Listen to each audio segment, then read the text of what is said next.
시청자 여러분 안녕하십니까? 뉴스 플러스 시작합니다. 동대문구가 2024 동대문구 온오프 취업박람회를 개최합니다. 2024 대구 정원박람회가 닷새간의 일정으로 금호강 하중도에서 개막했습니다. 2024 농업인대학 사과과정의 실습이 평창읍 농가에서 진행됐습니다. 평창군에서 2024 오대산 문화축전이 열렸습니다. 중국 어선 12척이 서해상에 나타나 우리 해역으로 침입을 시도했습니다.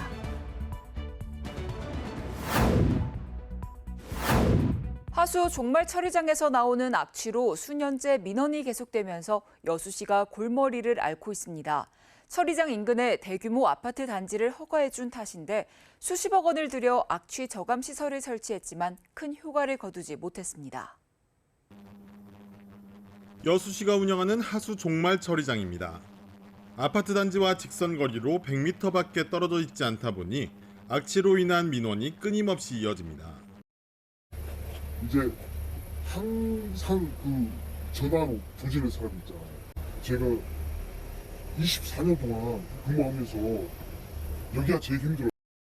이 같은 악취 민원은 이미 예견된 일이었습니다. 이곳에 하수 종말 처리장이 들어선 것은 2005년. 당시에는 주변이 아무것도 없는 허허 벌판이었지만 지난 2019년 신도심이 개발되면서 사정이 달라졌습니다. 하수 종말 처리장과 너무 가까워 공동주택 부지로 부적합하다는 지적도 있었지만 여수시가 이를 무시한 채 아파트 건축 인허가를 내준 겁니다. 이후 악취를 잡겠다며 저감시설 구축에 수십억 원의 예산을 들였지만 큰 효과를 보지 못했습니다. 문제는 앞으로도 뾰족한 해결책이 보이지 않는다는 점입니다. 정기명 현 시장이 선거 때 하수처리장을 친환경 시설로 바꾸겠다고 공약했지만 1조 원 가까운 예산이 필요해 현재는 추진되지 않고 있습니다. 악취를 줄이기 위해 약품 등을 써야 하는데 여기에도 매년 1억 원 안팎의 혈세가 들어가고 있습니다. 그러니까 미봉식에 불과한 것 같아요. 물론 하수 종말 처리장이 먼저 있긴 했었지만 이것이 문제가 된다라는 사실을 모두가 알고 있었거든요. 실질적인 악취 저감 대책은 세워지지 않고 있어요. 악취 민원이 뻔한 상황에서 무리하게 하수 종말 처리장 옆에 아파트 건축 허가를 내준 여수시. 수십억 원의 혈세를 쏟아붓고도 해결책을 찾지 못하는 진퇴양난에 빠져들고 있습니다. 특례시 지원특별법 제정을 위한 국회 정책토론회가 국회 도서관에서 개최됐습니다. 특례시 지원특별법 제정을 위한 국회 정책토론회가 지난 14일 국회 도서관 강당에서 특례시 국회의원 22명이 참석한 가운데 진행됐습니다. 이번 토론회는 100만 특례시 발전을 위한 법적 지원 체계, 권한 확대 등을 위한 지원 방안을 논의하기 위해 열렸습니다. 지난 10월 11일 날 행정안전부가 특례시 지원 특별법 법률 제정안을 공포했습니다. 올바른 특례시 지원 특별법을 만들 수 있을까? 핵심은 이겁니다. 특례시의 법적 지위를 명확히 한다. 두 번째가 재정, 행정 특례를 명확히 한다라는 건데 그런 여러 가지 문제를 오늘 토론회에서 담아서 올바른 방향을 연말에 법 개정에 반영을 하겠다라는 취지입니다. 특례시 재정 특례 강화에 대한 발제도 진행됐으며 이어진 종합토론을 통해 특례시 지원 특별법 제정의 필요성에 대해 논의했습니다. 수도권 소식입니다. 동대문구가 지역 내 일자리 창출과 구인 구직난 해소를 위해 2024 동대문구 온오프 취업박람회를 개최합니다. 동대문구와 인근 자치구에 위치한 50여 개의 기업이 참여하는 이번 취업박람회는 다양한 계층의 구직자들이 보다 쉽게 취업의 기회를 찾을 수 있도록 온라인과 오프라인 방식을 병행해 운영합니다. 온라인 취업박람회는 10월 4일부터 24일까지 취업 사이트 인크루트넷 동대문구 취업박람회 페이지를 통해 열리고 있습니다. 구직자들은 개별적으로 채용 과정을 진행할 수 있고 취업 지원 서비스도 이용할 수 있습니다. 오는 24일 오후 1시 30분부터 구청에서 진행되는 오프라인 취업 박람회에서는 한국외국어대학교 진로 취업 컨설턴트가 진행하는 취업 전략자기 특강이 마련돼 있으며 다양한 취업 관련 부대 행사도 진행될 예정입니다. 구는 이번 행사를 통해 구직을 원하는 구민들이 자신에게 맞는 일자리를 찾아 미래를 설계하고 참여 기업들이 적합한 인재를 발굴하는 기회를 얻길 바란다고 전했습니다. 동대문구 전농동 지식의 꽃밭에서는 음악과 함께하는 가을 대축제가 열렸습니다. 찾아가는 클래식 더 윙을 통해 진행된 이번 행사는 클래식 공연의 대중화를 통해 더 많은 사람이 음악의 품격과 즐거움을 느낄 수 있는 시간을 제공하고 지식의 꽃밭을 찾는 구민들이 가을과 음악을 함께 즐길 수 있도록 하고자 마련됐습니다. 지휘자 함선익과 39명의 심포니송 오케스트라의 연주로 이뤄진 이번 행사는 소프라노 오미선의 출연으로 돌아오라 소렌토로, 나를 잊지 말아요, 아름다운 나라 등 총 11개의 곡으로 지식의 꽃밭 무대를 꾸며나갔습니다. 군은 이번 공연을 통해 바쁜 일상을 잠시 잊고 휴식과 음악을 즐길 수 있는 자리가 됐길 바라고 앞으로도 주민들이 문화와 예술을 가까이에서 즐길 수 있도록 다양한 프로그램을 준비하겠다고 밝혔습니다. 지난 주말 이틀에 걸쳐 진행된 제2회 2024 레드로드 페스티벌은 세계 속으로 뻗어나가는 레드로드의 위상을 확인하는 자리였습니다. 유명 가수들의 축하 공연도 이어지며 레드로드를 뜨겁게 달궜는데요. 자세한 소식 전해드립니다. 지난 주말 홍대 레드로드에서 제2회 2024 레드로드 페스티벌이 개최됐습니다. 축제 첫날은 레드로드 페스티벌 개막식과 캘리그라피 퍼포먼스로 출발을 알렸습니다. 또 가수 나상도, 조정민, 불타는 F4 등이 꾸민 축하 공연이 이어지며 큰 호응을 이끌었습니다. 둘째 날은 숨겨진 인재를 발굴하여 공연의 기회를 제공하는 레드로드 버스커 페스티벌이 펼쳐지며 축제에 열기를 더했습니다. 한편 레드로드 R1에서 R6 전역에서 플리마켓과 버스킹 공연, 체험 부스 등이 열려 관광객들의 발길을 사로잡았습니다. 제2회 2024 레드로드 페스티벌은 거리 문화예술인들이 활력을 얻고 관광객들은 다양하고 복합적인 문화를 즐길 수 있는 축제가 됐습니다. 제1회 마포구청장배 내가 꿈꾸는 행복한 마포 그림 그리기 글짓기 대회가 열렸습니다. 마포구민체육센터 3층 종합체육관에서 진행됐는데요. 관내 초중고등학교 재학생 및 참가 가족 300여 명이 함께했습니다. 지난 3일 제1회 마포구청장배 내가 꿈꾸는 행복한 마포 그림 그리기 글짓기 대회가 개최됐습니다. 마포구와 마포인재육성장학재단에서 주최하고 주관한 이번 대회는 관내 초중고등학교 재학생 및 참가 가족 300여 명이 참석했습니다. 대회는 마포구민체육센터 3층 종합체육관에서 열려 오전 10시부터 오후 3시까지 진행됐습니다. 박강수 마포구청장도 참석해 인사말을 전하고 개회 선언을 한 후 그림 그리기와 글짓기 대회가 동시에 열렸습니다. 이날 열린 대회에서 많은 학생들이 자신의 실력을 발휘하고 꿈을 키웠길 바랍니다. 이어서 광역시 소식입니다. 대구시가 청소년 디지털 성범죄 및 사이버 도박 예방을 위한 부모교육 강연을 열었습니다. 대구시가 11일 대구 지역 부모와 지도자를 대상으로 청소년 디지털 성범죄 및 사이버 도박 예방을 위한 부모교육 대강연을 열었습니다. 이날 교육은 경찰 인재개발원 서민수 교수를 초청해 딥페이크 및 사이버 도박의 실태와 보호자의 역할을 실사를 중심으로 이어졌습니다. 대구시는 청소년 자녀의 디지털 미디어 피해 예방을 위한 보호자의 역할 이해와 위험 징후를 알아차리는 기회가 되고 청소년 문제에 함께 대응하기 위해 이번 강의를 마련했습니다. 2024 대구 정원 박람회가 닷새간의 일정으로 금호강 하중도에서 개막했습니다. 2024 대구 정원 박람회가 지난 11일 닷새간의 일정으로 금호강 하중도에서 개막했습니다. 15일까지 진행되는 박람회는 파워풀 대구에서 펼쳐지는 대한민국 정원 르네상스를 주제로 참여형 정원 조성, 각종 이벤트 등이 마련됐습니다. 아울러 지난해 행사보다 주무대 객석 규모를 300석으로 확대했고 그늘 쉼터 90개소 확충, 푸드존 신설로 편의시설을 개선해 관광객의 편의를 높였습니다. 대전시가 제36회 대전 농업인의 날 행사를 개최했습니다. 대전시가 11일 대전농업기술센터에서 제36회 대전 농업인의 날 행사를 개최했습니다.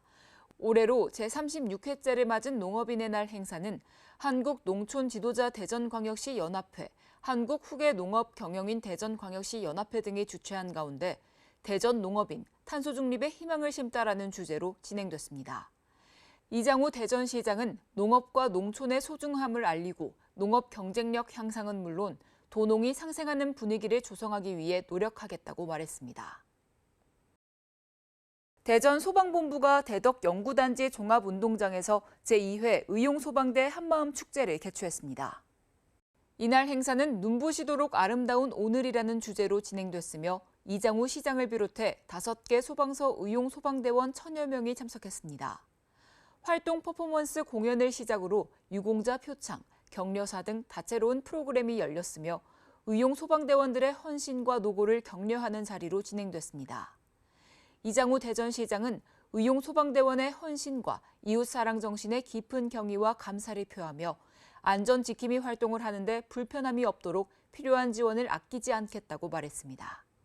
강원도 소식입니다. 지난 11일부터 13일까지 3일간 평창군에서 2024 오대산 문화축전을 열었습니다.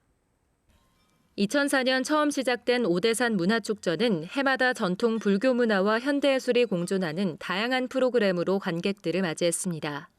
올해 축전의 주요 행사로는 부처님 진신사리 이윤식, 기원의 탑돌이, 오대산 전국학생 백일장 및 사생대회 등 전국 불교일식과 현대적인 문화행사가 함께 어우러져 진행됐습니다. 또한 조선왕조실록 의궤 선왕 기념사업의 일환으로 11일에는 세조 어가행렬이, 오대산 생명포럼 사업의 일환으로 12일에는 오대산 환경 북콘서트 등이 함께 진행되어 보다 다양한 볼거리를 선사했습니다. 지역 소상공인과 예술인들에게도 다양한 참여 기회를 제공하여 지역민들의 참여도를 높이는 한편 불교 문화 자원을 활용하여 대중에게는 오대산의 전통 문화와 기원을 알리는 소중한 기회가 됐습니다. 2024년 농업인대학 사과과정의 실습이 평창읍 농가에서 진행됐습니다. 평창군은 지역 특화 품목인 사과를 체계적이고 전문적으로 육성하기 위해 평창군 농업인대학 사과과정을 운영하며 결실관리 병해충 방제, 품질관리 등 사과 재배 전반에 걸친 이론 교육과 현장 교육을 병행하여 운영하고 있습니다. 지난 12일에 열린 교육에서는 평창읍 한 농가에서 후지 사과의 착색 관리 및 중생종의 가을 전정 과정을 실습하며 사과 재배에 필요한 실습 교육을 진행했습니다. 계속해서 충청도 소식입니다. 충북의 선순환적 의료복지제도인 의료비 후불제 융자 지원 사업이 도민들에게 큰 호응을 얻고 있습니다. 대상 범위가 다자녀 가구로 확대되면서 도민의 절반인 81만 명으로 수혜 대상이 넓어져 제도를 문의하는 도민이 많아진 것이 이유입니다. 특히 자녀들의 치아 교정 치료에 대한 문의가 이어지고 있으며 부모들 중에는 척추 질환 등 다빈도 질환에 대한 문의도 이어지고 있습니다. 도는 지속적으로 홍보를 강화할 계획으로 찾아가는 현장 홍보단 운영, 온 오프라인 홍보 등 다각적인 방안을 통해 도민 알리기를 중점 추진할 예정입니다. 충북도가 수질 환경 개선 계획을 발표했습니다.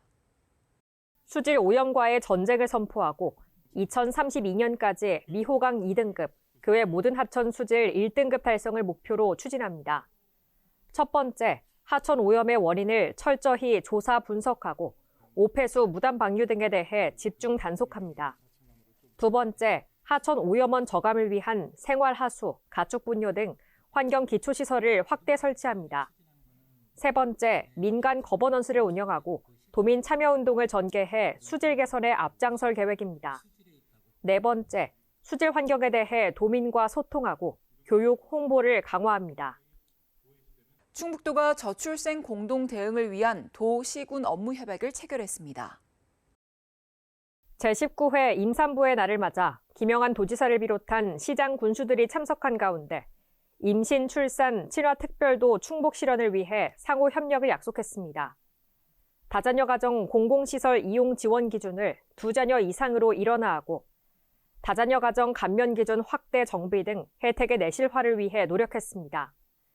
또한 저출생, 인구위기 극복 성급 모금 캠페인에 적극 동참해 체계적 지원체계 구축에도 상호 협력하기로 했습니다. 계속해서 경상도 소식입니다.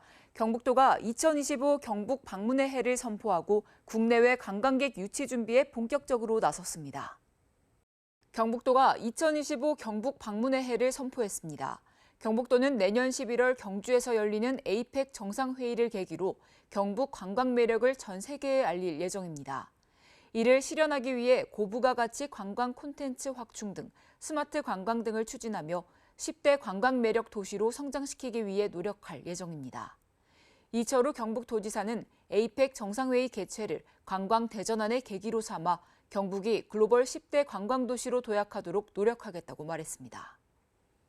포항시가 포항시 지역사고 대응계획 수립 용역 중간보고회를 개최했습니다. 지난달 30일 포항시는 화학물질 안전관리위원들과 함께 포항시 지역사고 대응계획 수립 용역 중간보고회를 가졌습니다. 시는 유해 화학물질 취급 사업장이 많은 도시 특성상 이번 용역을 시행하며 용역 결과와 여러 의견을 적극 검토해 10월 중 화학사고 대응계획 수립을 완료할 계획입니다. 이어서 광주 전남 소식입니다. 중국 어선 12척이 서해상에 나타나 우리 해역으로 침입을 시도했습니다. 불법 조업을 하려던 것으로 추정되는데 순찰 중이던 해경 항공대가 저고도 비행으로 어선들을 내쫓았습니다. 바다 한가운데에 오성홍기가 달려있는 어선 12척이 모여 있습니다. 일부 어선에서는 어망을 이리저리 만지는 모습도 보입니다. 충남 태안 경렬비열도 남서쪽 93km 해상에서 중국 어선이 대거 발견됐습니다. 어선을 발견한 해경은 곧바로 해역을 순찰 중이던 항공대를 투입하고 인근 경비함정에 상황을 전파했습니다. 투입된 순찰기는 낮은 고도로 위력 비행을 하는 한편 퇴거 명령 방송을 하며 중국 어선 12척을 모두 내쫓았습니다. 목포해경 소속 3,000톤급 경비함도 비슷한 시간 전남 신안 가고도 북서쪽 96km 해상에서 중국 어선의 불법 여부를 확인하기 위해 4척을 검문했습니다. 우리 측 배타적 경제 수역에 무단으로 들어온 이 무허가 어선들은 우리 해역에서 불법 조업을 하려던 것으로 추정됩니다. 조사 결과 이들 어선은 조업에 따른 위반 사항은 없는 것으로 밝혀졌습니다. 이달 초순부터 서남 해역에 어장이 형성되면서 중국 어선의 불법 행위가 기승을 부리고 있습니다. 지난 5일에는 인천 소청도 앞바다에서 불법 조업을 하던 중국 어선 한 척이 지난달 24일에도 서해상에서 어선 4척이 해경에 납포됐습니다. 앞으로도 서해 해역에서 중국 어선이 불법 조업할 가능성이 높아지고 있어 우리 어족 자원 보호와 해양 주권 수호를 위해 강력한 단속을 실시할 계획입니다. 해경은 이번 주 중국의 국경절 연휴가 끝나면서 중국 어선의 불법 행위가 더욱 기승을 부릴 것으로 내다보고 대비 태세를 강화한다는 방침입니다. 셰프들이 요리 대결을 펼치는 한 프로그램이 큰 인기를 끌면서 미슐랭에 대한 관심도 높아지고 있습니다. 미슐랭은 맛집을 평가하는 세계적 기준으로 많은 사람들이 인정하고 있는데요. 맛의 도시 광주는 정작 미슐랭과는 거리가 먼 현실입니다. 요리 대결 프로그램 흑백 요리사에 출연했던 한 셰프의 식당입니다. 손님들의 발길이 이어지면서 문전성시를 이루고 최근에는 외국 관광객도 빠르게 늘어나고 있습니다. このお店に興味があったのでここまで来ました。日本でも美味しいものたくさん食べてきたんですけど、お寿司はここが一番美味しかったです。 특히 미슐랭 셰프들이 심사자나 경연자로 프로그램에 출연하면서 미슐랭에 대한 관심도 높아졌습니다. 세계 최고 권위의 맛집 안내 책자인 미슐랭 가이드는 요리의 완성도, 셰프의 개성 등을 평가해 해마다 도시별로 정보를 제공하고 있습니다. 지난 2016년 서울에 이어 올해는 부산이 미슐랭에 이름을 올려 미식 관광객을 끌어들이고 있습니다. 그런데 맛의 도시로 알려진 광주에는 미슐랭 식당이 단 한 곳도 없습니다. 때문에 전통 음식부터 고급 요리까지 모두 갖춘 광주가 미슐랭을 통해 미식 관광객을 적극 유치해야 한다는 목소리가 나옵니다. 전문가들은 좋은 식재료와 인적 자원이 풍부한 광주가 미슐랭 도시로서 충분히 경쟁력이 있다고 평가합니다. 이 풍부한 식재료를 이용해서 얼마든지 맛있는 요리를 만들 수 있는데 정녕 우리들은 그걸 못 느끼고 있었더라고요. 그래서 전 세계에서 지금 주목받고 있는 절호의 찬스라고 생각합니다. 광주시는 미슐랭 유치에 대해 관심을 갖고 있는 사안이지만 예산 문제 등이 있어 면밀히 검토하고 있다는 입장입니다. 미식 관광이 하나의 문화 현상으로 자리 잡은 가운데 맛의 도시 광주에 걸맞은 전략이 필요한 시점입니다. 김대중 전 대통령의 동교동 사저가 민간에 매각된 뒤 노벨 평화상 수상자이자 전직 대통령의 역사적 유산이 방치되고 있다는 안타까움이 커져가고 있습니다. 김 전 대통령과 같이 노벨 평화상을 받은 국가 지도자들의 공간이 다른 나라에서는 어떻게 관리되고 있는지 살펴보겠습니다. 남아프리카 공화국 최초의 흑인 대통령이자 인권운동가인 넬슨 만델라의 사저입니다. 1963년 만델라가 체포되기 직전까지 머물렀던 공간으로 당시에 쓰던 가구는 물론 그 형태 그대로 박물관으로 운영되고 있습니다. 작고 소박한 공간이지만 남아프리카 공화국은 물론 세계적인 관광 명소입니다. 독일 통일의 주역으로 노벨 평화상을 받은 전 소독 총리 빌리 브란트 하우스입니다. 1999년부터 사용한 독일 사회민주당의 중앙당사인데 빌리 브란트의 이름을 따 만들어졌습니다. 지금도 다양한 학술회의와 문화활동 등이 펼쳐지고 있고 매년 6만 명 이상의 관광객이 찾고 있습니다. 넬슨 만델라와 빌리 브란트는 모두 인권운동과 민주화, 평화에 기여한 가치를 인정받았고 김대중 전 대통령과는 생전은 물론 지금도 재단들 사이에 교류가 이어지고 있습니다. 빌리 브란트 재단, 만델라 재단, 우리 김대중 3개 재단이 이미 학술회의를 해서 앞으로 계속해서 학술회의를 진행해 나가는 걸로 사실상 MOU가 체결되어 있는 겁니다. 하지만 국내에 남아있는 김대중 전 대통령의 공간들은 앞선 두 곳과 확연한 차이를 보입니다. 민간에 매각된 뒤 재매입을 추진하고 있는 동교동 사저는 물론 대통령이 되기 전 머물렀던 고양시 사저도 사실상 방치돼 있습니다. 민간에 팔린 뒤 20년 만인 2020년 고양시가 매입해 기념관으로 탈바꿈했지만 2022년 지방선거 뒤 개방을 멈췄습니다. 지금까지 2년 넘게 문은 굳게 닫혀 있습니다. 고양시는 누수 등을 폐쇄 이유로 내세우고 있지만 보수공사에 나선 흔적조차 없습니다. 특별자치도 소식입니다. 2024 트랜스 제주 국제 트레일 러닝 대회가 서귀포시 일원에서 열렸습니다. 이 대회는 프랑스 샤모니에서 8월 말 개최되는 UTMB 본대회에 참가 자격을 부여하는 전 세계 43개 UTMB 월드시리즈 대회 중 하나입니다. 코스는 100km, 50km, 20km 3개 코스로 나뉘어서 진행되며 전 세계 48개국에서 외국인 참가자 1,700여 명을 포함한 총 4천여 명이 참가했습니다. 국제 트레일 러닝 대회는 표선면 가시리 조랑말 체험공원 일대에서 개최했으며 50km와 100km는 제주 월드컵 경기장에서 출발해 영실 코스, 한라산 둘레길 등의 코스로 구성해 제주의 아름다운 가을을 세계에 알렸습니다.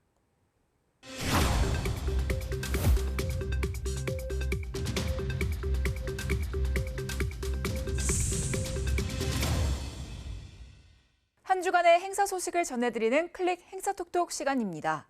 포천 산정호수 명성산 억새꽃 축제가 명성산 일원에서 개최됩니다. 10월 11일부터 27일까지 포천을 대표하는 가을 축제인 제27회 포천 산정호수 명성산 억새꽃 축제가 명성산 억새군락지 및 산정호수 일원에서 개최됩니다. 이번 축제에서는 1년 후에 받는 편지, 빨간 우체통, 산정호수 및 억새꽃 인생사진관 등의 다양한 프로그램이 운영될 예정이니까요. 다가오는 가을, 포천 명성산 일대에서 억새 군락지를 감상하며 계절을 느껴보시기 바랍니다.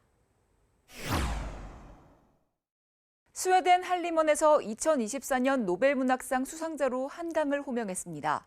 한국 문학이 노벨문학상의 허들을 넘었고 K-팝, K-드라마를 필두로 K-문학까지 세계인에게 각광받고 있습니다. 한강의 노벨문학상 수상은 한국 작가 사상 처음이자 아시아 여성 작가의 최초인데요. 미국 뉴욕타임즈는 이번 수상에 대해 여성, 비영어권, 비백인 작가의 성취인 만큼 전 세계를 놀라게 했다고 표했습니다. 뉴스 마칩니다. 시청해주신 여러분 고맙습니다.